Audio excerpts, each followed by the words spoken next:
Hello everyone, मैं आपका स्वागत करती हूँ सीयूटी हिंदी हब में। आज के इस वीडियो में हम बात करने वाले हैं हिंदी साहित्य के काल विभाजन और नामकरण का ये जो सेकंड लेक्चर होने वाला है, यानी भाग 2 मान करके चलेंगे। ठीक है, तो हम कल के सेशन में बात कर चुके हैं कि हमारा जो इतिहास है वो क्या होता है, साथ ही साथ हिंदी साहित्य का इतिहास क्या है, साथ ही साथ इतिहास ग्रंथ जो लिखा गया उसकी लेखन पद्धति क्या रही, और अगर हम बात करें तो सर्वप्रथम प्रयास किसने किया और कहाँ से हमारा काल विभाजन का प्रयास करना जो है वो शुरू किया गया विद्वानों के द्वारा। अगर मैं बात करूं तो हमने गारसा दत्तासी की बात करी, अगर हम देखें तो हमने शिव सिंह सेंगर की बात करी, हमने जॉर्ज गियर्सन जी के बारे में बात करी। अब हम आगे की कड़ी में देखते हैं कि और कौन थे। जैसे अगर हम बात करें तो मिश्र बंधु थे, उसके बाद अगर हम बात करेंगे तो आपके आचार्य रामचंद्र शुक्ल आ जाते हैं, राम कुमार वर्मा जी आ जाते हैं, उसके बाद अगर हम बात करें तो गणपति चंद्र गुप्त जी आ जाते हैं। तो हम धीरे धीरे बाकी सबको भी देखेंगे और साथ में ये भी जानने की कोशिश करेंगे कि हमारी जो काल विभाजन और नामकरण किया गया है वो किसके आधार पे क्या किया गया है, ताकि एक फ्रेम तैयार हो जाए हमारे दिमाग में कि हम क्या क्या चीजें जो हैं हम कैसे लेकर चलते हैं अपने हिंदी साहित्य के इतिहास को, किस भाग में विभाजित किया गया है, यानी कि वर्ष जो है वो कितने भागों में तोड़ा गया है, अगर हम बात करें तो क्या नामकरण किया गया है, ये सारी चीजें हम समझ जाएंगे। एक फ्रेमवर्क तैयार हो जाएगा। उसके बाद से हम आदिकाल शुरू करेंगे तो हमें पता होगा कि समय सीमा किसके माध्यम से क्या निर्धारित की गई। ठीक है, तो अगर हम आज बात करें तो हम सबसे पहले बात करेंगे मिश्र बंधुओं की। मिश्र बंधु ने जो किताब लिखी है जिसका नाम है मिश्र बंधु विनोद। अब यहाँ पे मिश्र बंधु क्या है, यहाँ पे देखा जाए तो मिश्र बंधु 3 भाई थे जिन्होंने मिलकर के इतिहास ग्रंथ लिखा है। ठीक है, सवाल बार बार आते भी हैं, पूछे भी जा चुके हैं, और कल का जब हम सेशन ले रहे थे तो लास्ट में जो एमसीक्यू था उसमें मैंने पूछा भी था कि मिश्र बंधु में कौन नहीं सम्मिलित थे। यानी कि अगर देखा जाए तो कृष्ण बिहारी जो थे वो थे आपके ऑप्शंस जो थे उसमें आपके राम बिहारी जो थे वो आपके नहीं थे, यानी कि राम बिहारी नाम के कोई मिश्र बंधु में नहीं सम्मिलित है। लेकिन ये मिश्र बंधु 3 मिश्र भाइयों से, यानी जिनके नाम के पीछे मिश्र लगा था, उनके योग से ये पूरा साहित्य तैयार हुआ है। ये तीनों लोगों ने साथ में मिलकर इसको तैयार किया। ठीक है, तो अगर हम बात करेंगे मिश्र ब्राह्मण गोत्र में उत्पन्न होने वाले 3 भाइयों ने मिलकर हिंदी साहित्य लेखन की परंपरा का विकास किया। इन तीनों सगे भाइयों के नाम थे गणेश बिहारी, श्याम बिहारी और सुखदेव बिहारी, जिसमें से एक ऑप्शन आपका क्या था, राम बिहारी, जो मैंने कहा था कि वो आपका सही आंसर नहीं होगा। ठीक है, तो यहाँ पे कौन थे, तो गणेश बिहारी, श्याम बिहारी और सुखदेव बिहारी। ठीक है, आगे बढ़ेंगे तो मिश्र बंधुओं ने 4 भागों में, जो मिश्र बंधु थे उन लोगों ने जो लिखा है मिश्र बंधु विनोद, वो 4 भागों में प्रकाशित हुई है। कितने भागों में बच्चे, तो 4 भागों में प्रकाशित हुई है। प्रथम, द्वितीय एवं तृतीय भाग 1913 में हुआ है तथा चतुर्थ भाग 1934 में हुआ है। यानी कि अगर हम बात करेंगे तो जो 3 भाग थे उनके प्रकाशन वर्ष कब था बच्चे, तो वो 1913 था। पर अगर हम चौथे भाग की बात करेंगे तो वो कब प्रकाशित हुआ, तो 1934 में। अब तक जितनी रचनाएं हुई पीछे वो 1800 में सारी थी। यानी कि अगर मैं बात करूं तो 1839 था किसका, गारसा दत्तासी जी ने जो लिखा है, कौन सा इतिहास ग्रंथ, तो इस्तवार दलाल लितरिंतु एंदुए हिंदुस्तानी। वहीं पे अगर हम बात करेंगे तो आपके शिव सिंह सेंगर जी ने क्या लिखा है, शिव सिंह सरोज लिखा है, और वो उसका प्रकाशन वर्ष क्या है बच्चे, तो वो है 1883। उसके बाद अगर हम बात करेंगे तो हमारे 1888 में जॉर्ज गियर्सन ने क्या लिखा, the modern vernacular of literature. अगर हम बात करेंगे तो ऑफ नॉर्दर्न हिंदुस्तान कहीं मिलेगा और कहीं पे हिंदुस्तान भी मिल जाएगा, तो उसमें आप कंफ्यूज मत होना, दोनों ही सेम है। अगर ऐसा कोई कंफ्यूजन होगा तो दिमाग में मत रखिएगा। ठीक है, अगर हम बात करेंगे तो यह ग्रंथ 2250 पृष्ठों में लिखी गई है। इस पुस्तक में लगभग 5000 कवियों को स्थान दिया गया है। ये सबसे बड़ा इतिहास ग्रंथ आप मान सकते थे अब तक में जितने भी लोगों ने लिखा उसमें से ये सबसे बड़ा था, क्योंकि इसमें लगभग 5000 कवियों की, एग्जैक्ट 5000 नहीं बोल रहे, एग्जैक्ट नंबर जो है वो कुछ और दिया जाता है जो हम आगे एक्सप्लेन कर रहे हैं। बट अगर हम बात करेंगे तो एग्जैक्ट नहीं है, ये कहा जा रहा है लगभग, यानी कि आसपास जो संख्या थी वो कितनी थी बेटा, तो आपके 5000 थी। ठीक है, अगर हम देखें तो वास्तविक संख्या कितनी मानी जाती है, तो 4591, यानी 4591 कवियों को लिया था और उनके विषय में इन्होंने बताया था, उनकी रचनाओं के बारे में बताया था। ठीक है, इसमें तुलनात्मक पद्धति का अनुसरण करते हुए कवियों की विविध श्रेणियां बनाने का प्रयास किया गया। हिंदी साहित्य इतिहास का इतिवृत्तात्मक लेखन सर्वप्रथम मिश्र बंधु विनोद से ही प्राप्त होता है। इतिवृत्तात्मकता का मतलब होता है बहुत बहुत ही ज्यादा अति, यानी बहुत ही ज्यादा हो जाना। जैसे अगर आप लोगों ने सुना होगा तो द्विवेदी युग को जब डिफाइन किया जाता है तो कहा जाता है कि जब छायावाद को डिफाइन किया जाता है तो कहा जाता है कि द्विवेदी युग में इतना इतिवृत्तात्मकता हो गई थी कि छायावाद का उदय हुआ। किसी किसी विद्वानों का यह मत माना जाता है। साथ ही साथ में अगर प्रवृत्तियों की बात करें तो इतिवृत्तात्मकता प्रवृत्ति मानी जाती है द्विवेदी युग की, यानी कि बहुत ही अति हो जाना। तो यहाँ पे इन्होंने क्या किया, हिंदी साहित्य इतिहास का इतिवृत्तात्मक लेखन सर्वप्रथम किसने किया, बहुत ज्यादा। अभी अगर हम बात करें तो 5000 कवियों का वर्णन करना मतलब अपने आप में ही बहुत बड़ा कृतिमान कह सकते हैं कि उन्होंने स्थापित करने का प्रयास किया। तो यहाँ पे इसका जो वर्णन किया है मिश्र बंधु विनोद में ही प्राप्त होता है। ठीक है, 1900 में काशी नगरी, यहाँ पे होगा नागरी, ठीक है, नागरी प्रचारणी सभा ने हस्तलिखित हिंदी ग्रंथों की खोज का कार्य प्रारंभ किया। 1900 से लेकर 1908 तक खोज कार्य के निरीक्षण बाबू श्याम सुंदर दास थे।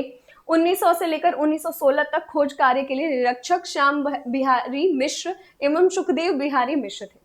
मिश्र बंधुओं ने दिसंबर 1901 में सरस्वती में प्रकाशित अपने लेख में हिंदी साहित्य का इतिहास लिखने का विचार प्रकट किया था। हालांकि इतना डीप आपसे नहीं पूछता है, बट आपको जानना होगा कि ये कार्य जो है वो नागरी प्रचारणी सभा द्वारा शुरू किया गया था। किस चीज का, तो यहाँ पे हस्तलिखित हिंदी ग्रंथों की खोज करने का कार्य। ठीक है, उसके बाद कुछ वक्त बाद श्याम बहादुर और अगर हम बात करेंगे तो आपके कौन, सुखदेव बिहारी, इन दोनों ने मिल करके वो कार्य आगे बढ़ाया। और फिर क्या हुआ, इन्होंने ही सरस्वती पत्रिका में इसे क्या किया, इस इतिहास ग्रंथ को प्रकाशित करने का विचार प्रकट किया था। किस इतिहास ग्रंथ को, तो आपका मिश्र बंधु विनोद की बात हो रही है यहाँ पे। ठीक है, अगर देखें तो हिंदी नवरत्न मिश्र बंधु कृत है। अब ये जो एक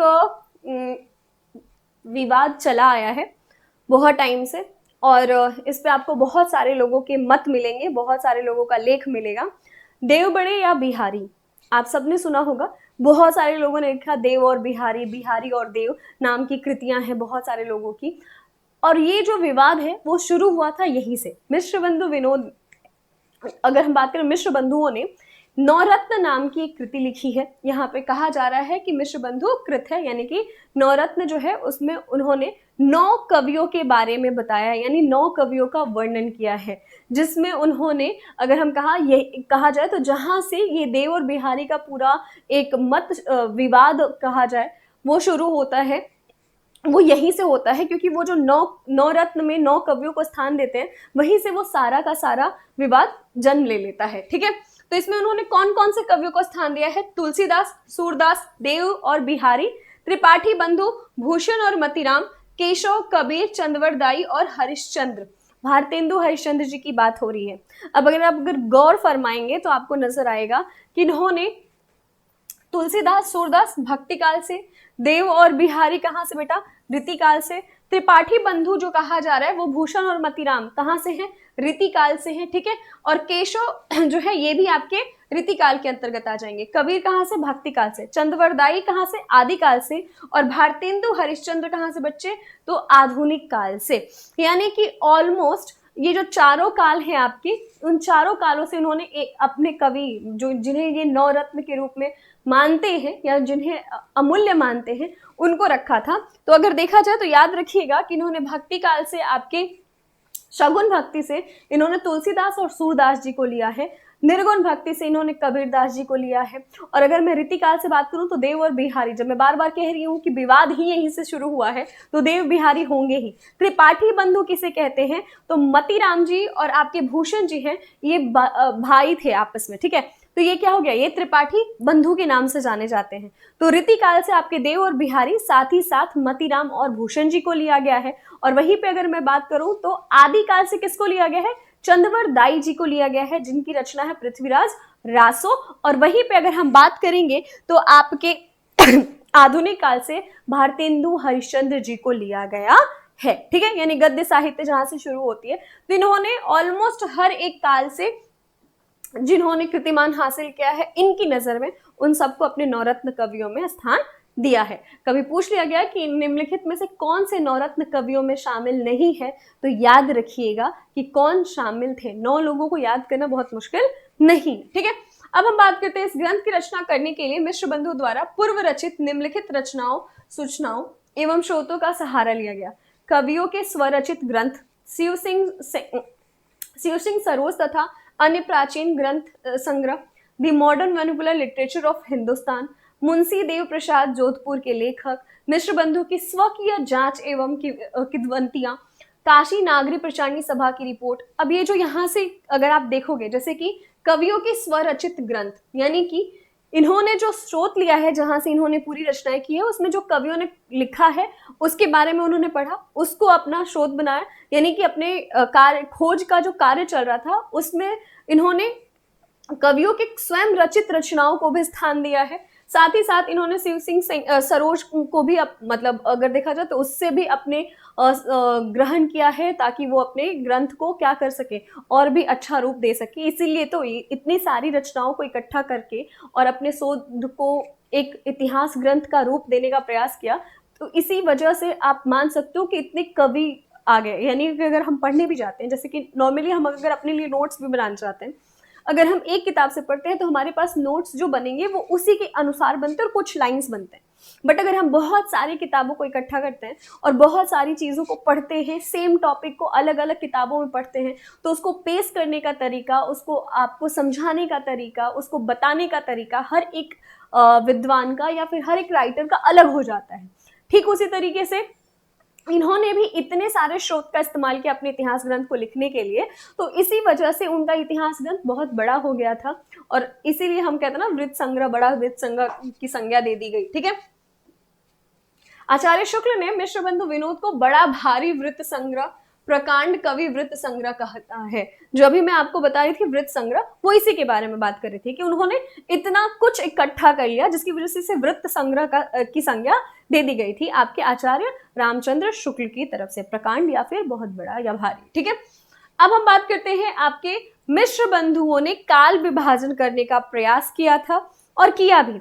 इनके काल विभाजन में कुछ त्रुटियां थी। पहले हम काल विभाजन के बारे में बात कर लेते हैं, फिर हम उनकी त्रुटियों पे आएंगे। ठीक है। तो अगर देखा जाए तो इन्होंने काल विभाजन जो है आरंभिक काल, माध्यमिक काल, उसके बाद अगर हम बात करेंगे तो आपका अलंकृत काल और परिवर्तन काल और वर्तमान काल, इन्होंने 5 भागों में पूरे काल को विभाजित किया। उसमें भी इन्होंने जो है आरंभिक काल को 2 भागों में बांटा, पूर्वारंभिक और उत्तरारंभिक। ठीक है। अब अगर मैं बात करूं यहाँ पे, तो आरंभिक काल का जो समय सीमा इन्होंने माना है वो 700 विक्रम संवत से लेकर के 1400 विक्रम संवत तक माना है। एक बात याद रखिएगा कि अगर विक्रम संवत में है तो उसे ईस्वी में कन्वर्ट करना होगा, तो आप 57 का पूरा कैलकुलेशन चलता है। ठीक है। और ये हमेशा हो सकता है कि आप कभी कभी ये भूल जाते हो देखना कि विक्रम संवत में है या फिर हमारी ईस्वी में है। तो जब भी आपको टाइमलाइन दिया जाए, पेपर में अगर आपसे पूछा गया है और ऑप्शन में अगर आपके पास टाइमलाइन दिया गया है, तो ध्यान रखिएगा कि विक्रम संवत में है या ईस्वी में है। कभी भी कंफ्यूज मत होकर के गलत आंसर कर लीजिएगा। तो यहाँ पे ये जो भी बात कर रहे हैं वो कब की कर रहे हैं, विक्रम संवत की बात कर रहे हैं। ठीक है। उन्होंने 700 से 1400 का पूरा वर्ष आपका किसके अंतर्गत माना है, तो आरंभिक के अंतर्गत। माध्यमिक के अंतर्गत आपके यहाँ पे 1400 की बात हो रही है, तो कहाँ से शुरू हो गया, यहाँ पे 1445 से लेकर के 1680 तक। ठीक है। अब अगर हम बात करेंगे तो अलंकृत काल 1681 से लेकर के अगर हम बात करें तो 1889 तक। ठीक है। उसके बाद अगर हम बात करें परिवर्तन काल का, तो 1890 से आपके 1925 विक्रम संवत तक। अब ये क्या है, सारे विक्रम संवत में थे। अब हम इनकी बात कर लेते हैं, त्रुटियां क्या थी। प्रयास तो इन्होंने भी किया है ना, समय सीमा इन्होंने भी निर्धारित करने का प्रयास किया, नामकरण इन्होंने भी किया है, और आपका देखा जाए तो अच्छे से बांटने की कोशिश भी की है कि हाँ ठीक है, जब शुरुआत थी तो आरंभिक काल कह दिया, जब बीच में आया तो हमने मध्यकाल कह दिया। अब यहीं पे उनकी जो है तीसरा चरण जब वो बांटते हैं, यानी तीसरे युग का जब नामकरण करते हैं और रखते हैं अलंकृत काल, यहीं पे हो जाती है समस्या। यानी कि अब अगर देखा जाए आरंभिक काल, तो उन्होंने जो आपके शुरुआती दौर है उसको उन्होंने क्या कहा, आरंभिक काल कह दिया। जो बीच का समय सीमा होता है उसे उन्होंने माध्यमिक काल कह दिया। यानी कि एक युग निर्धारित करते वक्त उन्होंने कहा कि जब शुरुआत हो रही है तो ये युग हम इस नाम से जान रहे हैं, जब हम उस युग के मध्य में पहुंचते तो इस नाम से। लेकिन जैसे ही हम अलंकृत काल कह देते हैं वैसे ही हम समय सीमा निर्धारित करने की बजाय रचनाओं के आधार पे उस नाम युग का नामकरण कर देते हैं। यानी कि अगर उस युग में रचनाओं की जो है अधिकतर ही अलंकार जिसमें बहुत ज्यादा इस्तेमाल किया गया, अलंकार का प्रयोग किया गया हो, ऐसी रचनाओं की अगर अधिकता रही तो उन्होंने नाम रख दिया अलंकृत काल। या तो फिर वो सारे युग निर्धारण जो कर रहे थे वो आपकी रचनाओं के आधार पर करते या फिर सारे समय सीमा के आधार पर करते। इसकी वजह से इनका जो काल विभाजन है वो क्या हुआ, त्रुटिपूर्ण पाया गया। यानी कि इसमें इसलिए गलतियां हो गई क्योंकि उन्होंने दो धाराओं को एक साथ मिलाने का प्रयास किया। पहले उन्होंने नामकरण किया युग के आधार पे और फिर उन्होंने नामकरण कर दिया रचनाओं के आधार पे। तो इस वजह से ये क्या हो गई, ये इनकी जो इन्होंने काल विभाजन किया वो त्रुटिपूर्ण माना जाता है। ठीक है, अब हम आज आगे बढ़ेंगे। शुक्ल जी ने मिश्र बंधु के काल विभाजन पर टिप्पणी करते हुए लिखा, सारे रचना काल को केवल आदि, मध्य, पूर्व, उत्तर इत्यादि खंडों में आंख मूंद कर बांट देना, यह भी ना देखना कि किस खंड के भीतर क्या आता है क्या नहीं, किस वृत्त संग्रह को इतिहास, इस वृत्त संग्रह को इतिहास नहीं कहा जा सकता या नहीं बनाया जा सकता। ठीक है, जैसे हम बात करते हैं ना आचार्य रामचंद्र शुक्ल की, कल भी मैंने बात की थी और आज भी मैं बता रही हूँ कि जब भी हम बात करेंगे आचार्य रामचंद्र शुक्ल की तो एक बात याद रखिएगा कि वो किसी के बारे में अगर अपना मत प्रस्तुत कर रहे हैं, आपके समक्ष रख रहे हैं, तो वो मत आपके लिए इंपॉर्टेंट हो जाता है। किसके बारे में उन्होंने क्या बोला है, उनकी विचारधारा किसको लेकर क्या थी, ये सारी चीजें आपके लिए बहुत ज्यादा इंपॉर्टेंट हो जाती है। अभी पोस्ट ग्रेजुएशन के लिए भी, और अगर मैं इसकी बात करूं तो इसके आगे भी, यानी कि आपको ये समझना होगा कि उन्होंने मिश्र बंधु विनोद के बारे में, यानी मिश्र बंधु विनोद जो मिश्र बंधुओं ने लिखा है उनके बारे में उन्होंने कहा कि आंख मूंद करके क्या किया, उन्होंने सबको 4 भागों में विभाजित कर दिया। इसे हम क्या है, इतिहास ग्रंथ नहीं स्वीकार कर सकते हैं क्योंकि ये सही तरीका नहीं है। ठीक है, चलिए अब अगर हम आगे बढ़ेंगे तो अब आएंगे आपके पास आचार्य रामचंद्र शुक्ल जी, जिनका काल विभाजन आज भी हम इस्तेमाल करते हैं। और अगर देखा जाए तो इन्होंने जो काल विभाजन और नामकरण किया वही हमारे लिए आज भी पैरामीटर बन गई है। यानी कि अगर आगे भी कोई इतिहास ग्रंथ लिख रहा है या आगे भी किसी ने इतिहास ग्रंथ लिखा तो उसी समय सीमा को निर्धारित किया और उसी के आसपास की चीजों को लिया और फिर उन्होंने अपना जो काल विभाजन है उसी आधार पे किया। यानी कि अगर हम बात करें तो इन्होंने इतिहास ग्रंथ को एक नींव दिया जो आपके जो काल विभाजन हो रहा है, अगर हम बात करें नामकरण हो रहा है, उसका एक आधार बनी है। ठीक है, अब आचार्य रामचंद्र शुक्ल जी सच्चे अर्थों में हिंदी साहित्य का इतिहास लिखने की परंपरा का विकास करते हैं। ठीक है, हिंदी साहित्य का इतिहास प्रकाशित कब हुआ था, वो 1929 में हुआ था, यानी 1929 ईस्वी में हुआ था। ये ईस्वी में है, गौर फरमाइएगा। ठीक है, अब क्या है कि ये भी हिंदी शब्द सागर की भूमिका के रूप में प्रकाशित हुआ था। सर्वप्रथम अगर बात किया जाए तो हिंदी साहित्य का इतिहास स्वतंत्र रूप से इतिहास ग्रंथ नहीं था, ये स्वतंत्र रूप से 1929 में प्रकाशित हुआ। ठीक है, इससे पहले ये क्या हुआ, हिंदी शब्द सागर की भूमिका के रूप में प्रकाशित किया गया था, यानी कि उसकी भूमिका थी ये। ठीक है, 1928 में हिंदी शब्द सागर का प्रकाशन बनारस से हुआ। 900 वर्षों का इतिहास ग्रंथ था। 1929 में हिंदी साहित्य के इतिहास नाम से स्वतंत्र रूप में इसका प्रकाशन हुआ, जो मैं अभी आपको बता रही थी।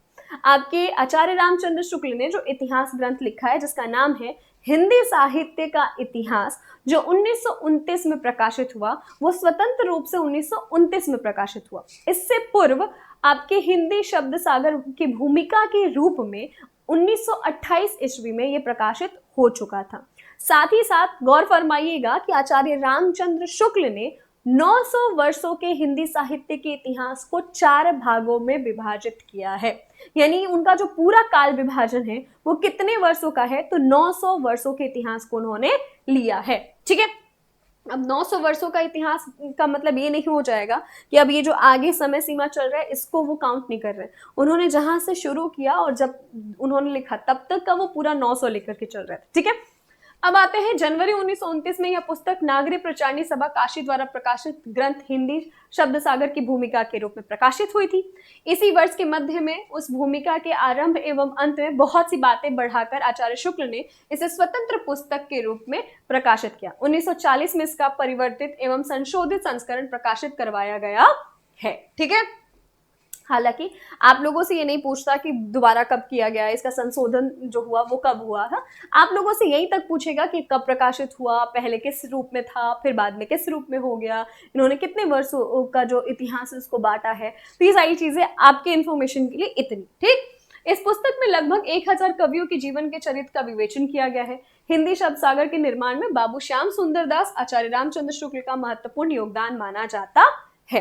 देखो एक बात बता देते हैं, आचार्य रामचंद्र शुक्ल ने अपने इतिहास ग्रंथ के लिखने के साथ साथ जब वो क्रेडिट देते हैं, यानी कि जब वो बात करते हैं कि उनको ये प्रेरणा कहाँ से मिली, या फिर प्रेरणा नहीं, ऐसे कि हमने ये जो है अपने हमारा स्रोत क्या रहा, हमने कहाँ से लिया, तो उन्होंने शिव सिंह सेंगर, आपके जॉर्ज गियर्सन, मिश्र बंधु, इन सब की बात की है। और उन्होंने कहा कि हाँ, हमने इन सारे ग्रंथों को देखा, समझा, परखा, उसके बाद फिर हमने वहां से कुछ ग्रहण किए और फिर हमने इतिहास ग्रंथ में भी उनसे लिए हुए अपने स्रोत को वो सबके समक्ष प्रस्तुत किया है। ठीक है, अब अगर हम देखेंगे तो यहाँ पे इन्होंने ये भी माना है कि इतिहास ग्रंथ में श्याम सुंदर दास जी की भी बहुत ज्यादा बड़ी भूमिका रही है। ठीक है, कवियों के काव्य निरूपण में आधुनिक समालोचनात्मक दृष्टिकोण का परिचय दिया है।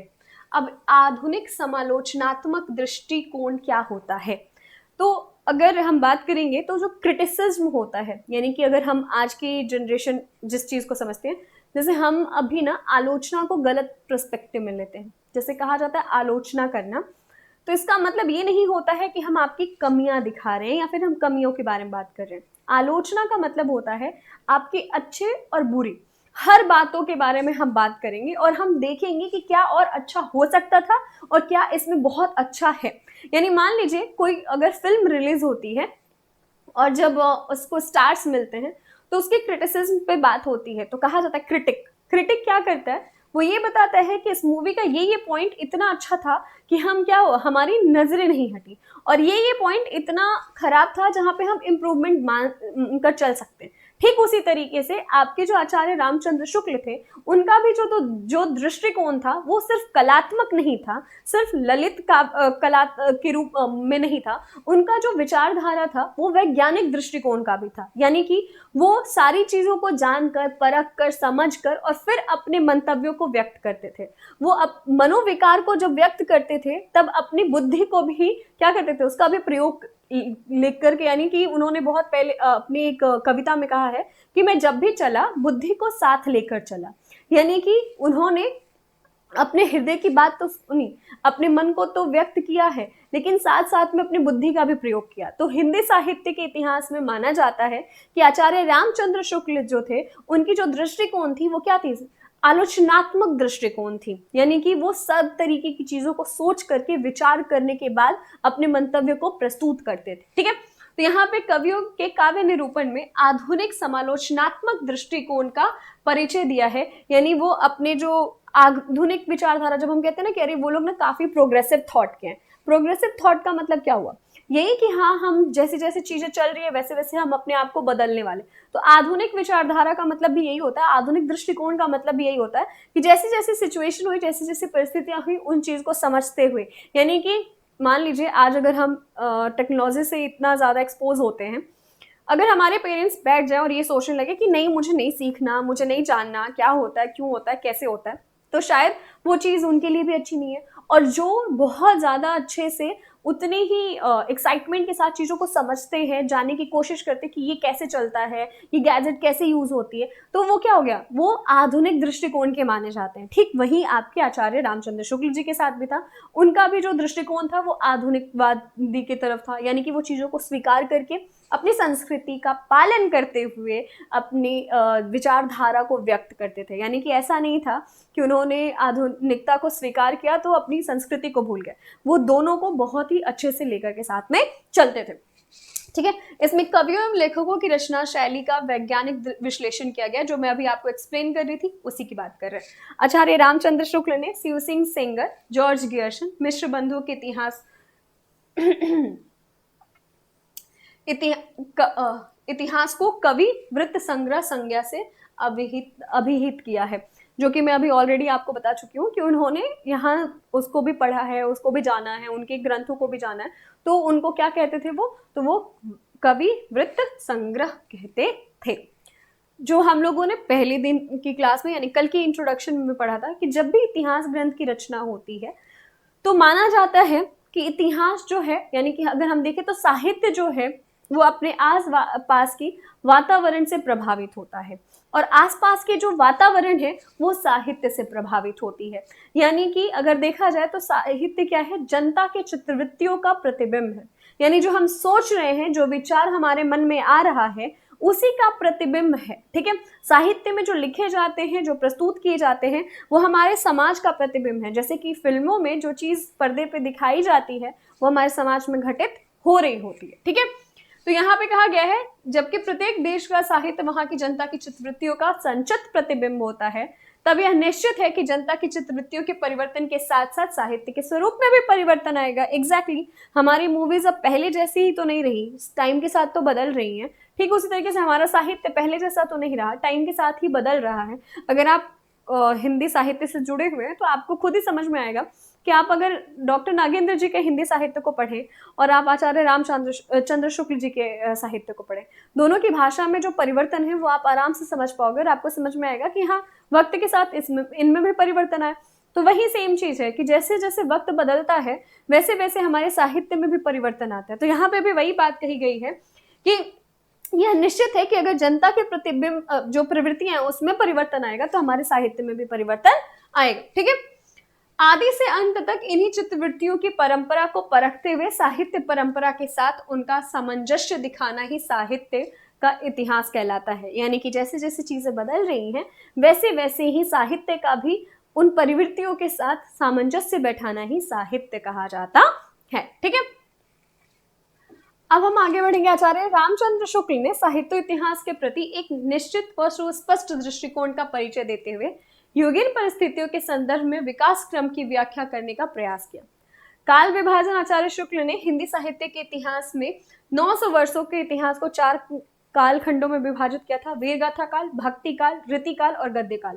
याद रखिएगा, ये जो नाम और समय सीमा आपको दिख रहा है ये आपको हर जगह मिलेगा। यानी कि जब भी आप हिंदी साहित्य का इतिहास पढ़ने वाले हैं तब आपको यही समय सीमा और यही नामकरण मिलेंगे। हालांकि नाम में बाद में परिवर्तन आ गए थे, उस पर भी हम बात करेंगे। समय सीमा आपको यही मिलने वाली है और सारे समय सीमा बेटा आपके विक्रम संवत में है।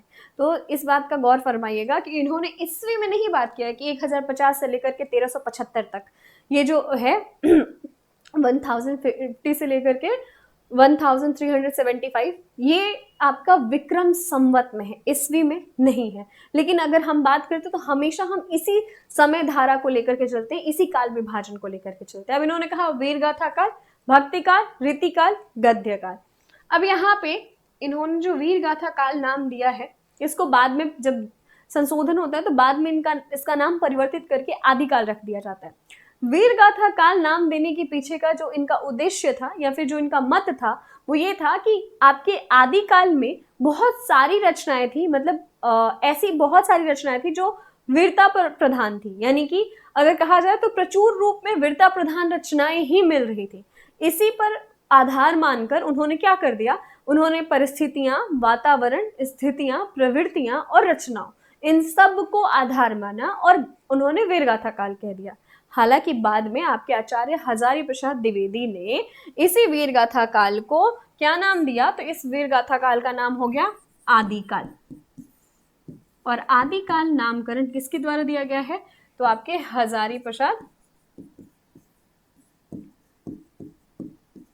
यहाँ पे आचार्य लगा लीजिएगा, ठीक है, आचार्य हजारी प्रसाद द्विवेदी जी के द्वारा ये नामकरण किया गया, जब उन्होंने अपने मंतव्य को प्रस्तुत करते हुए ये कहा कि अगर हम सिर्फ इसका नाम वीरगाथा काल कर देंगे तो उस युग में और भी ऐसी रचनाएं थी जो प्रेम प्रधान थी या फिर अगर कहा जाए प्रकृति प्रधान थी, तो क्या हो जाएंगी, उनसे नजर हट जाएगी और वो काइंड ऑफ ऐसा कि इग्नोर हो जाएंगी। इसीलिए क्या हुआ कि इनका नाम वीरगाथा काल से हटा करके आदिकाल में परिवर्तित कर दिया गया। आधुनिक काल को इन्होंने गद्य काल कहा। आचार्य रामचंद्र शुक्ल ने अपनी हिंदी साहित्य के इतिहास में दोहरा नामकरण करते हुए उसका प्रारूप निम्न प्रकार से दिया। आदिकाल वीरगाथा काल को बदल करके आदिकाल कर दिया गया।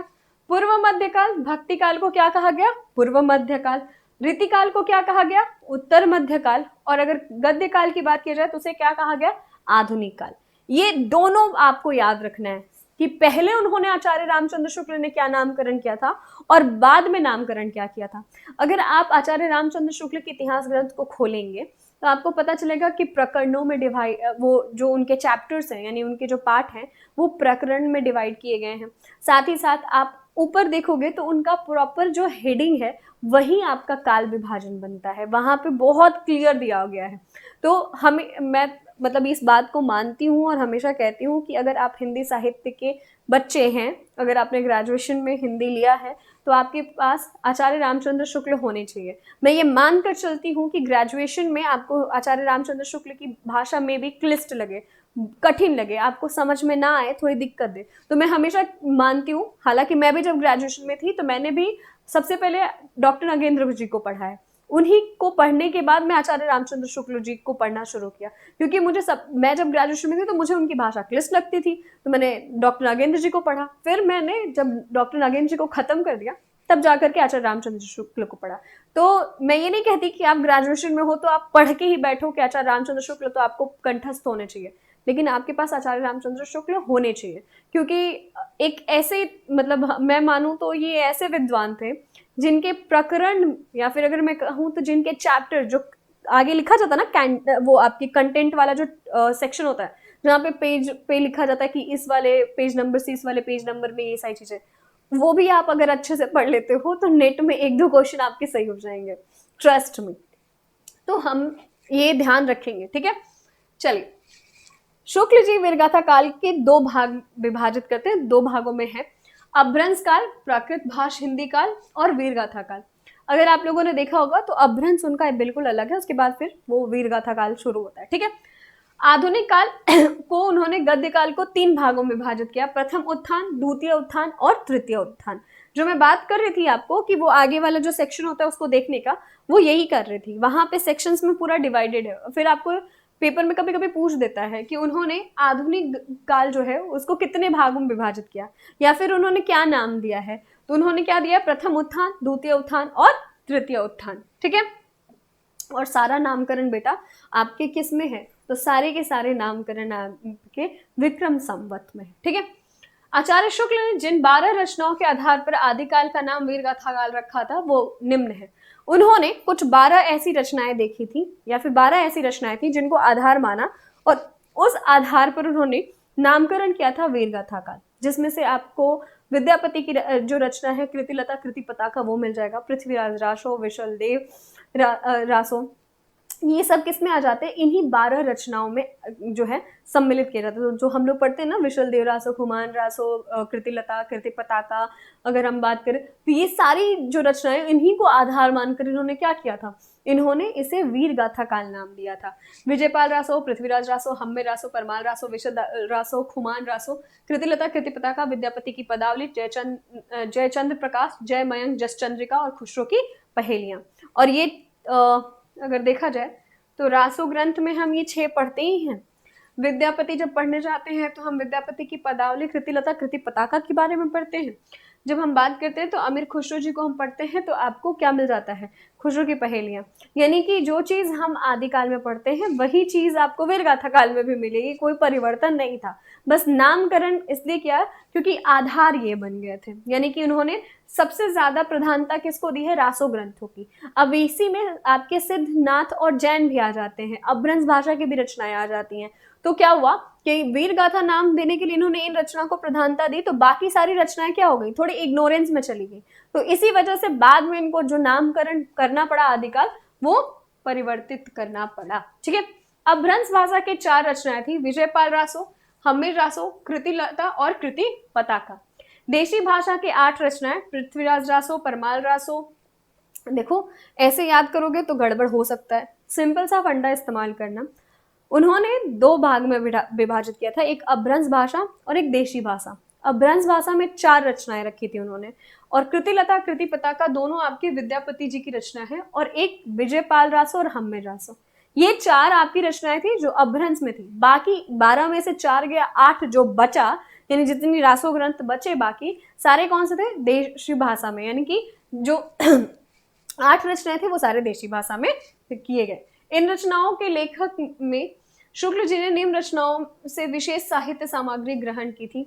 अब देखो, अगर देखा जाए तो मैंने ऑलरेडी पहले ही बताया था कि जब हम इतिहास ग्रंथ की बात कर रहे थे तो हिंदी साहित्य के इतिहास ग्रंथ की रचना में शुक्ल जी ने कहा है कि मैंने वृत्त संग्रहों से क्या लिया है, अपने कुछ कंटेंट वहां से उठाया है, कुछ चीजें वहां से उठाई और फिर मैंने अपनी रचना किया, ठीक है, ऐसा शुक्ल जी स्वीकार करते हैं। तो यहाँ पे वही बताया गया है कि इन सबके बारे में उन्होंने मिश्र बंधु विनोद से लिया है, हिंदी गोविंद रत्नमाला, कविता कौमुदी और वृज माधुरी सार, इन जो रचनाएं हैं यहाँ से इन रचनाओं के बारे में उन्होंने सामग्री ग्रहण की है या इकट्ठी की है, ठीक है। अब बाकी और कौन कौन से इतिहास ग्रंथ जो है वो लिखे गए, तो सबसे पहले मैं एक बात बता दूं, आचार्य हजारी प्रसाद द्विवेदी का नाम आपको हर जगह मिलेगा। जब हम आचार्य रामचंद्र शुक्ल जी की बात करेंगे तो याद रखिएगा आचार्य हजारी प्रसाद द्विवेदी जी भी आएंगे, यानी कि बहुत ऐसी जगह आएगी जहां पे आचार्य रामचंद्र शुक्ल और हजारी प्रसाद द्विवेदी एक दूसरे के जस्ट अपोजिट बात करते हुए आपको नजर आएंगे। तो जब भी कोई मत दे रहे हैं शुक्ल जी तो याद रखिएगा कि उसके आसपास ही कहीं आपके हजारी प्रसाद द्विवेदी जी भी हैं जो अपना मत प्रस्तुत कर रहे होंगे। लेकिन हिंदी साहित्य का इतिहास आचार्य हजारी प्रसाद द्विवेदी ने नहीं लिखा है। आचार्य हजारी प्रसाद द्विवेदी और डॉक्टर नगेंद्र के माध्यम से हिंदी साहित्य का इतिहास नहीं लिखा गया है। आपके हजारी प्रसाद द्विवेदी जी ने आपके आदिकाल पे लिखा है, हिंदी साहित्य के उद्भव और विकास पे लिखा है। उन्होंने कोई भी हिंदी साहित्य के इतिहास नाम से ग्रंथ नहीं लिखा है, यानी इतिहास ग्रंथ लिखने का प्रयास डॉक्टर नगेंद्र और हजारी प्रसाद द्विवेदी ने नहीं किया है, ठीक है। हजारी प्रसाद द्विवेदी का जन्म जो है वो 19 अगस्त 1907 में। ये तो एक कॉमन इंट्रोडक्शन जो हमेशा बात करते हैं। हिंदी साहित्य की भूमिका, हिंदी साहित्य का उद्भव और विकास और हिंदी साहित्य का आदिकाल, ये इन्होंने 3 रचनाएं लिखी हैं, ठीक है। 2 रचनाएं 1952 का है और एक 1940 ईस्वी की है।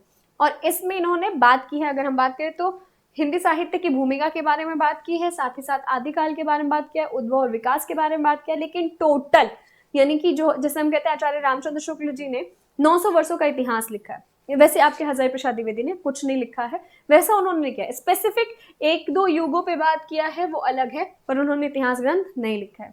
उनके अनुसार जो काल विभाजन है वो आपका क्या है, सिर्फ वीर आपके आचार्य रामचंद्र शुक्ल जी ने जो रखा है उसमें वीर गाथा काल को आदिकाल में कन्वर्ट कर दीजिएगा, और बाकी जो उनका पहला वाला नामकरण था वो रखा है, बस समय सीमा में परिवर्तन हो जाता है। और समय सीमा में भी परिवर्तन कुछ खास नहीं है। अगर देखोगे तो 1050 जो है विक्रम संवत लिया है आपके शुक्ल जी ने, ठीक है, कौन सा है, विक्रम संवत लिया, ओके जी। चलो अगर हम इसी में से 57 को माइनस कर देंगे तो क्या हो जाएगा, 993 यानी 1993 ईस्वी हो जाएगा, ठीक। 7 साल का बस डिफरेंस है, कितने का, 7 साल का डिफरेंस है, बस इतना ही है कि उन्होंने जब शुरुआत की है तो ऑलमोस्ट मानकर चलिए कि आसपास का ही समय सीमा है, बस उनका जो समय सीमा है वो विक्रम संवत में और इनका जो समय सीमा है वो कौन सा है, तो वो आपका है ईस्वी में। दूसरी चीज, एक चीज और ध्यान रखिएगा, बार बार आप जैसे जैसे आगे बढ़ोगे, यानी कि अभी तो हम हजारी प्रसाद द्विवेदी की बात कर रहे हैं, जब हम राम कुमार वर्मा जी की बात करें, गणपति चंद्रगुप्त जी की बात करें या फिर डॉक्टर नागेंद्र की बात करेंगे, तो आपको एक बात समझ में आएगी कि जब जब आपका समय सीमा निर्धारित होगा तो पहले वाले पे ही आपको जो भी विवाद देखने को मिलेगा वो पहले, क्योंकि शुरुआत जब होती है ना तो हर किसी ने अपना समय सीमा अलग रखने की कोशिश की है, उसकी वजह से पहले वाले की वजह से बाकी सारी समय सीमा में भी थोड़े थोड़े चेंजेस आएंगे, लेकिन जो कहते हैं ना लैप, यानी कि 2 युगों के बीच में जो टाइम लाइन है वो ऑलमोस्ट आपको सेम मिलेगा, बस थोड़े थोड़े से परिवर्तन के साथ, ठीक है। आचार्य हजारी प्रसाद द्विवेदी आचार्य रामचंद्र शुक्ल के सबसे बड़े आलोचक माने जाते हैं।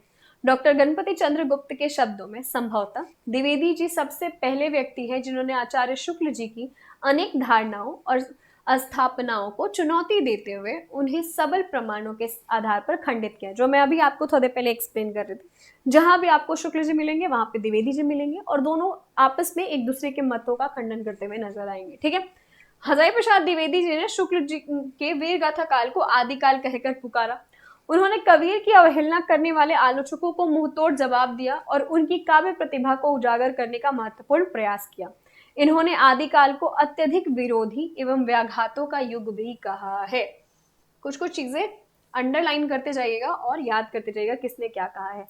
अब अगर हम बात करेंगे तो डॉक्टर नागेंद्र ने भी कोई साहित्य नहीं लिखा, इन्होंने सिर्फ संपादन किया है हिंदी साहित्य का वृहद इतिहास। ठीक है, उसके बाद हिंदी साहित्य की भूमिका, रीति काव्य की भूमिका। पूछा जाता है ये किसकी रचना है, तो याद रखिएगा हिंदी साहित्य का वृहद इतिहास, हिंदी साहित्य का इतिहास और रीतिकाल की भूमिका किसकी है, आपके डॉक्टर नागेंद्र की है। काल विभाजन अगर देखा जाए तो उन्होंने भी वही किया है, नामकरण वही है। काल विभाजन में 7वीं शताब्दी के मध्य से लेकर 14वीं शताब्दी तक, जो कि मैं अभी शुरू में यही बात कर रही थी कि टाइमलाइन याद रखिएगा कि 7वीं शताब्दी से शुरू होगी और उसी के आसपास सब घूमेंगे, यानी सबका समय सीमा वही घूमेगा। ठीक, आगे बढ़ते हैं। ओके, तो इन्होंने नामकरण किया है आदिकाल, भक्तिकाल, रीतिकाल और आधुनिक काल।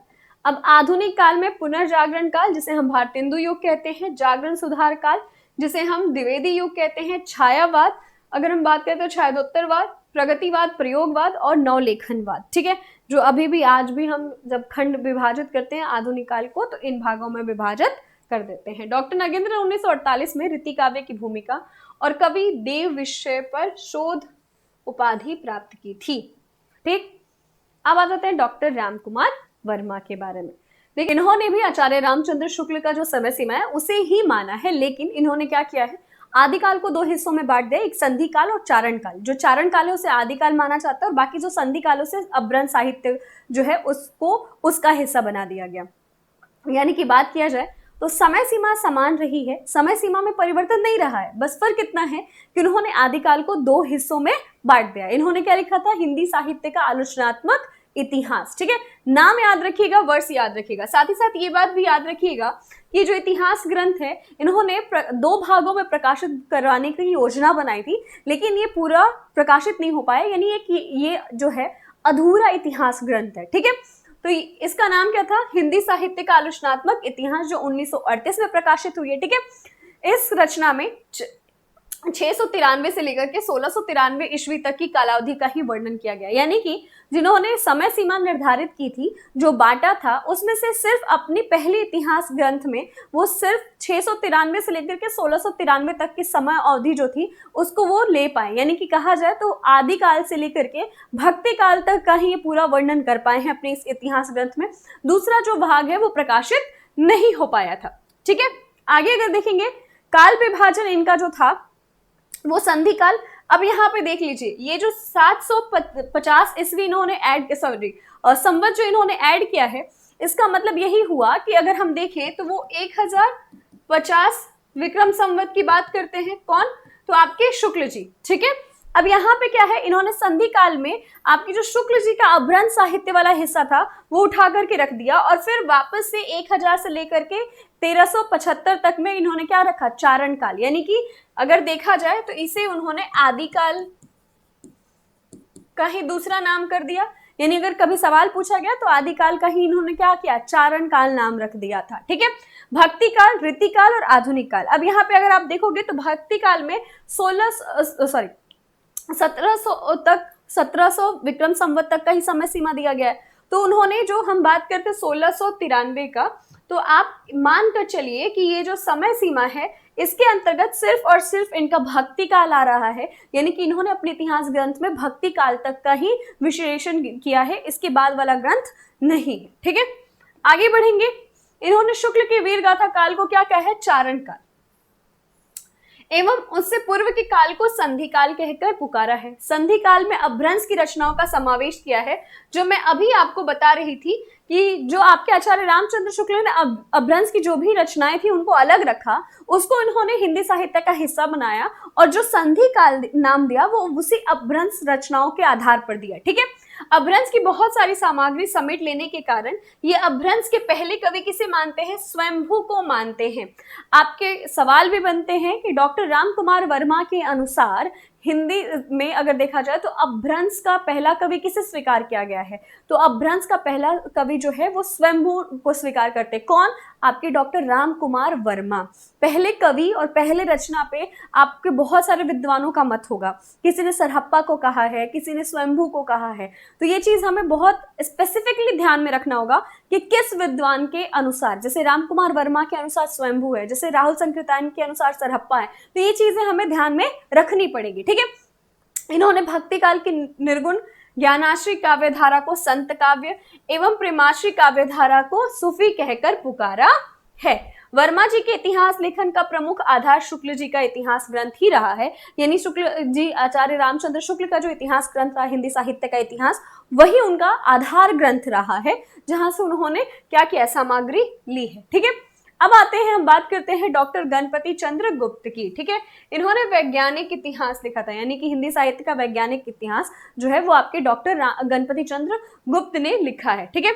हिंदी साहित्य का वैज्ञानिक इतिहास कब बचा? तो ये है आपका 1965। सीक्वेंस बहुत ध्यान से याद रखिएगा, रचनाओं के वर्ष के साथ सीक्वेंस, यानी गारसा दत्तासी आपके पहले हुए, शिव सिंह सेंगर जो है वो आपके दूसरे हुए, फिर अगर हम बात करें जॉर्ज गियर्सन आपके तीसरे हुए। तो आपका जो सीक्वेंस है ये बहुत अच्छे से आपका क्लियर होना चाहिए, क्योंकि अरेंजमेंट में सीक्वेंस कवियों की या फिर रचनाओं की आती रहती है, तो वो आराम से अपने दिमाग में फिट करेगा। इन्होंने हिंदी साहित्य के इतिहास को 3 कालखंडों में बांटा है: धर्माश्रित काव्य कालखंड, लोकाश्रित और राज्याश्रित, ठीक है।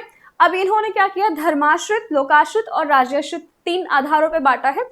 हालांकि इनका जो कालखंड है वो बहुत ज्यादा फेमस नहीं है कि जिस पे सवाल बने, लेकिन दिमाग में ये रहना चाहिए कि इन्होंने किस आधार पे बांटा है, इनका कालखंड क्या है और समय सीमा इन्होंने क्या रखा है। अच्छा देखो, एक चीज याद रखिएगा, जब भी हम साहित्य की बात करते हैं तो साहित्य का जो समय सीमा निर्धारित किया गया है वो अगर आप देखोगे, जितने भी उठा लीजिए, अगर हम बात करते हैं जिससे स्वीकार किया गया किसी भी रचना की, अगर मैं बात करूं, आप डॉक्टर नागेंद्र का संपादन वाला जो है वो उठा लीजिए, या फिर अगर मैं बात करूं गणपति चंद्र गुप्त जी की बात कर लें, या फिर हम राम कुमार वर्मा जी की बात कर लें, या फिर हम अजय प्रसाद द्विवेदी जी की बात कर लें, जिन्होंने भी जैसे अजय प्रसाद द्विवेदी ने आदिकाल के बारे में लिखा है। जैसे अगर हम बात करें तो राम कुमार वर्मा ने भक्ति काल तक की ही वो सामग्री प्रस्तुत कर पाए हैं। तो अगर हम सबकी बात करें तो इन्होंने जो समय सीमा लिया है उसके लिए आधार जो लिया गया है वो आपके आचार्य रामचंद्र शुक्ल जी का ही लिया गया है। यानी आचार्य रामचंद्र शुक्ल जी का जो समय सीमा है उसे ही मुख्य रूप से, प्रधान रूप से स्वीकार किया गया है। तो अपने दिमाग में वो समय सीमा आपको फिट रखना है। कुछ भी ऊपर नीचे हो सकता है, डेट्स बदल सकते हैं, जैसे मिश्र बंधु के डेट्स बदल सकते हैं, क्योंकि अगर हम बात करेंगे तो मिश्र बंधु ने जब काल विभाजन किया तो वो त्रुटिपूर्ण था, इसलिए उसे हम आगे स्वीकार नहीं कर रहे हैं, हमने उसे बदल दिया। आचार्य रामचंद्र शुक्ल जी ने उसे बदल दिया। जब उसे बदल दिया तो एक आधार तय किया गया और उस आधार पे क्या किया गया, जितने भी आगे रचनाएं की गई वो उसी समय सीमा को आधार बनाकर किया गया। तो इसीलिए जब भी हम याद रखेंगे कि क्या समय सीमा निर्धारित किया गया है तो आचार्य रामचंद्र शुक्ल का बिल्कुल अच्छे से याद होना चाहिए। साथ ही साथ जब हम काल विभाजन की बात करते हैं तो काल विभाजन में भी आपको याद होना चाहिए कि किसने कौन से काल को स्वीकारा है या फिर किसने किस काल को क्या नाम दिया है। फॉर एग्जाम्पल, आपके आचार्य रामचंद्र शुक्ल ने वीर गाथा काल कहा, वहीं पे अजय प्रसाद द्विवेदी ने आदि काल कहा। तो ये चीजें याद रखिएगा। अब हमने जब काल विभाजन की बात की तो हमने कहा कि आचार्य रामचंद्र शुक्ल ने 900 वर्षों को उठाया और उसके बाद काल विभाजन किया। तो हम आगे की अगर बात करेंगे तो नामकरण के आधार की अगर हम बात करते हैं कि नामकरण किस बेसिस पे हो गया, तो काल विभाजन और नामकरण करने के लिए सबसे ज्यादा जिस बात को तवज्जो दिया गया और जिसको आधार माना गया वो उस युग की, उस समय सीमा की रचनाएं थी और उस युग का वातावरण था। यानी कि हमारी राजनीतिक परिस्थिति कैसी थी, सामाजिक परिस्थिति कैसी थी, धार्मिक परिस्थिति कैसी थी, साथ ही साथ उस समय में जो रचनाएं हुई थी उसमें किस टाइप की रचनाओं की प्रधानता थी। यानी कि अगर मैं किसी युग का नाम रखने जा रही हूँ, किसी युग का नामकरण करने जा रही हूँ, तो उसके क्या होगा, उसकी विशेषताओं के आधार पर ही रखा जाएगा। फॉर एग्जाम्पल, मान लीजिए अगर हम घर पे एक पेट ला करते हैं, यानी कि मान लीजिए एक छोटा सा कुत्ता लेकर आते हैं, तो पहले हम उसे प्यार से जो भी नाम देंगे वो अलग चीज है। एक नाम उसका होगा, वो अलग बात है कि हमने रख दिया, लेकिन साथ में उसमें जो नेचर हमें दिखाई देगा, फॉर एग्जाम्पल कि बहुत ही ज़्यादा सॉफ्ट नेचर का है, वो भौंकता नहीं है बहुत ज़्यादा, बहुत आलसी है, बहुत सोता है, तो ये क्या हो गया, खूबियाँ हो गई, यानी कि विशेषताएं हो गई। तो अब हर एक इंसान घर का उसे अलग अलग नाम से बुलाएगा। फॉर एग्जाम्पल कोई सोतड़ू बोलेगा उसे, कोई हो सकता है उसे रोंदड़ू बोलेगा, हो सकता है कोई आलसी बोलेगा। तो क्या हो गया, हर इंसान के लिए अलग अलग हो गया। क्यों? क्योंकि वो अलग अलग तरीके से बिहेव कर रहा है। इसी आधार पर अगर मैं बात करूं तो जैसे कि आपके आचार्य रामचंद्र शुक्ल ने वीरगाथा काल रखा, क्योंकि उन्होंने वीरता प्रधान रचनाओं को ज्यादा तवज्जो दिया। वहीं पे आपके हजारी प्रसाद द्विवेदी थी, उनका मंतव्य अलग था। तो जब भी काल विभाजन और नामकरण होता है, उस वक्त इस बात का ध्यान रखा जाता है कि आपका वातावरण क्या है, आपकी परिस्थितियां क्या हैं, उस रचना की प्रवृत्तियां क्या हैं, उस समय सीमा में क्या चीजें हो रही थी। फॉर एग्जाम्पल एक समय सीमा आया जहाँ पे चारण कवियों का बहुत ही प्रचार प्रसार होने लगा। चारण कवि यानी जो कवि दरबार में रहकर राजा के गुण गाया करते थे, उनकी विशेषताओं के बारे में बात करते थे और उन पर रचनाएं किया करते थे। रासो ग्रंथ जो होते हैं मुख्यतः माना जाता था कि चारण कवियों द्वारा लिखा गया है, ठीक है, यानी हर दरबार में एक कवि होता था। तो ये जो प्रचलन चला चारण कवि का, तो ये हमने वीरगाथा काल से जोड़ दिया। क्यों? क्योंकि हर एक चारण कवि ने क्या किया, वीरता प्रधान रचनाएं की, अपने राजा के बारे में अच्छा अच्छा लिखा और बहुत उनकी वीरता का बखान किया। ठीक उसी तरीके से जब हम भक्ति काल में आते हैं तो हम देखते हैं कि यहाँ पे बहुत सारे ऐसे संप्रदाय हैं जो भक्ति में लीन थे, जिन्होंने भक्ति के बारे में बात की, जिन्होंने परमात्मा के आकार प्रकार को बताया, जिन्होंने रहस्यवाद के बारे में बात किया। अगर हम बात करें तो जिन्होंने बाह्य आडंबराओं का खंडन किया, ये जितने भी जात पात हैं इन सब पे सवाल उठाया। तो क्या हुआ, एक समय सीमा आया जिस वक्त हम सिर्फ इस बारे में सोचने लगे कि हमारे परमात्मा कैसे है, परमात्मा को प्राप्त कैसे किया जा सकता है, उनकी आराधना के लिए कैसे आगे बढ़ सकते। तो क्या हो गया, इसी आधार पर हमने कहा कि हाँ, ये वाला समय सीमा जो था हमारा भक्ति काल से था, क्योंकि हम बहुत ज्यादा पराजित हो गए थे। हमारी, जैसे आचार्य रामचंद्र शुक्ल कहते हैं कि हम अपनी पराजित मानसिकता जो थी हमारी, मतलब हम पे बहुत आक्रमण हो रहा था, तो हम जो पराजित मानसिकता से उससे ग्रस्त हो गए थे और उसके परिणाम स्वरूप हम परमात्मा के शरण में गए और भक्ति काल का उदय हुआ। अगर देखा जाए तो ऐसा पूर्णतः सत्य नहीं माना जा सकता, क्योंकि भक्ति काल का उदय जो है उसके पीछे के अन्य भी कारण दिए जा सकते हैं। जैसे आपके हजारी प्रसाद द्विवेदी इसका खंडन करते हैं, जो मैं ऑलरेडी बता चुकी हूँ कि जहाँ पे आपके रामचंद्र शुक्ल जी मौजूद हैं, वहां पे हजारी प्रसाद द्विवेदी भी मौजूद होंगे और उनका भी एक मंतव्य होगा जो कि आपका विरोधाभास मान सकते हैं आचार्य रामचंद्र शुक्ल जी से देखने को मिलेगा। ठीक है, तो ये क्या हो गया, हम काल विभाजन और नामकरण के बारे में बात करेंगे।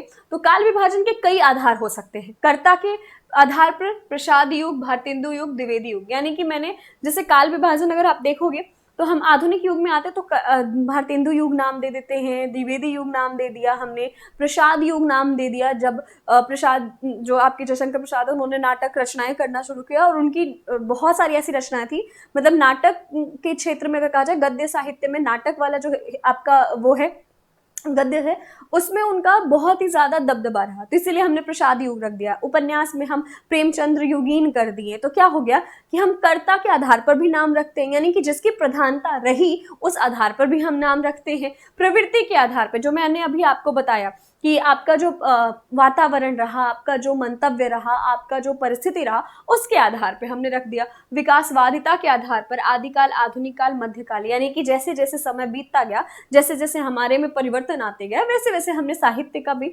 यानी कि जैसे जैसे हमारा विकास हुआ वैसे वैसे हमारे साहित्य का विकास हुआ और उसी आधार पर हम नामकरण करते चले गए। ठीक है, सामाजिक तथा सांस्कृतिक घटनाओं के आधार पर राष्ट्रीय धारा, स्वतंत्रोत्तर काल, स्वच्छंदतावाद आदि, यानी कि सामाजिक परिस्थितियां जैसे जैसे हुई वैसे वैसे हमने नामकरण कर दिया। जैसे कि अगर मैं बात करूं छायावाद का प्रभाव था तो हमने छायावाद का, फिर उसके जस्ट बाद हम देखेंगे तो राष्ट्रीय चेतना का उदय देखने को मिलता है। अगर सुभद्रा कुमारी चौहान की बात करें या फिर हम रामधारी सिंह दिनकर जी की बात करें तो, या फिर अगर हम द्विवेदी युग में मैथिली शरण गुप्त की बात करें, तो इन लोगों की रचनाएं क्या थी, राष्ट्र जो प्रेम था उसे ओतप्रोत रचनाएं थी। तो हम देखते हैं जब जिस युग में राष्ट्र प्रधान रचनाओं का वर्णन होता है, उस आधार पर हम कहते हैं कि हाँ, ये ऐसा समय सीमा था जहाँ पे राष्ट्रता का बहुत प्रधानता था, राष्ट्रवादी विचारधारा का बहुत प्रधानता था। उसी आधार पर हमारी रचनाएं भी हुई और उसी आधार पर हमने युग का नाम भी रख दिया।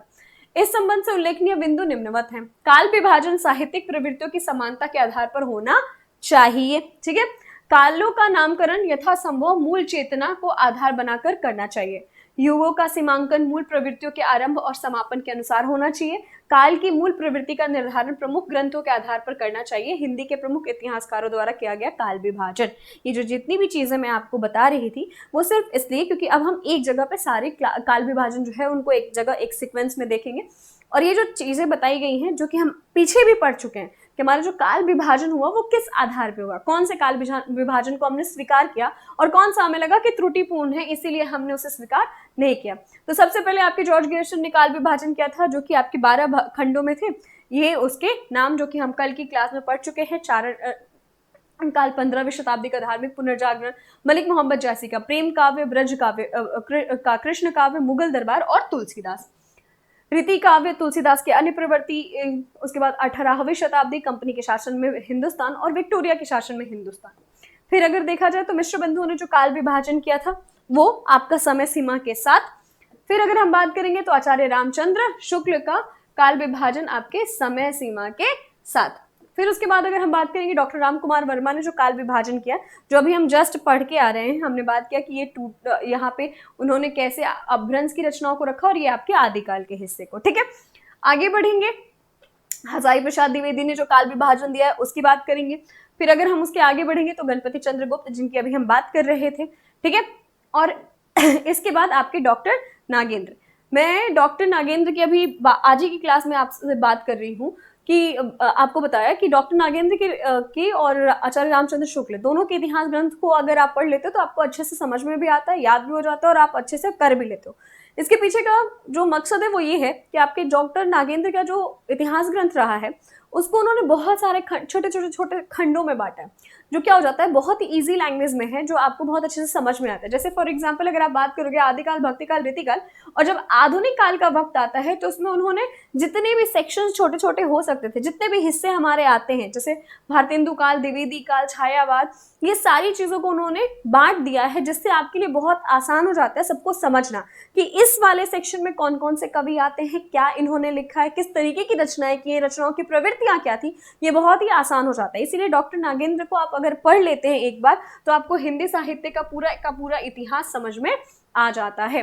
ये काल विभाजन आपके राम स्वरूप चतुर्वेदी जी के अनुसार है। और इसके बाद अगर मैं बात करूंगी तो इसी के साथ आपके डॉक्टर बच्चन का भी जो काल विभाजन है वो दिया गया है। तो अगर मैं बात करूं तो इसके साथ डॉक्टर बच्चन के साथ हमारा ये जो पूरा का पूरा सेशन है ये समाप्त होता है। इसी पे हमारा जो पहला सेक्शन था जहाँ पे हम आपका नामकरण और काल विभाजन की बात करने वाले थे वो समाप्त होता है।